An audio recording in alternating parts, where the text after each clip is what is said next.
ব্যাংকারকে বিয়ে করলেন সানাই মাহবুব। বিয়ে করেছেন আলোচিত ও সমালোচিত মডেল ও অভিনেত্রী সানাই মাহবুব। আজ শুক্রবার তার বিবাহ সম্পন্ন হয়। সানাইয়ের বরের নাম আবু সালেহ মুসা। তিনি একটি বেসরকারি ব্যাংকে কর্মরত আছেন। মুসার গ্রামের বাড়ি নীলফামারী জেলার কিশোরগঞ্জ উপজেলার বাহাগিল ইউনিয়নের দক্ষিণ দুর্কুটি এলাকায়।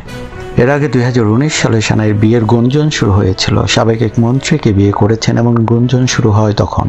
সানাই নিজেও সে গুঞ্জনকে সত্য খবর হিসেবে দাবি করেছিলেন।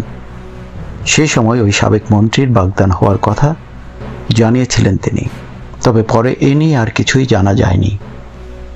সানাই মাহবুব একাধিক সিনেমায় কাজ করেছেন, যদিও তার একটিও আলোর মুখ দেখেনি। সানাই মিডিয়ার কাজের চেয়ে ব্যক্তিগত জীবন নিয়েই বেশি আলোচিত সমালোচিত ছিলেন। শরীরে সার্জারি করানো, ফেসবুক লাইভে এসে নানা রকম মন্তব্য আর নিজেকে খোলামেলা রূপে উপস্থাপনের জন্য বেশি সমালোচিত হয়েছিলেন তিনি। সানাইয়ের অধিকাংশ কাজই সমালোচিত। অশ্লীলতার অভিযোগে 2019 সালের ফেব্রুয়ারিতে ডিএমপির সাইবার সিকিউরিটি অ্যান্ড ক্রাইম ইউনিটের সাইবার নিরাপত্তা ও অপরাধ দমন বিভাগে হাজিরাও দিয়েছিলেন। সে সময় মুচলেকা সই করে ছাড় পান। একই বছর সব শোবিজ ছেড়ে ইসলামিক পথে চলবেন বলে লাইভে এসে ঘোষণা দেন সানাই। সে সময় তিনি বলেন, ইসলামের ছায়াতলে থেকে শান্তি খুঁজে পেতে চাই। নিজের ভুল বুঝতে পেরেছি।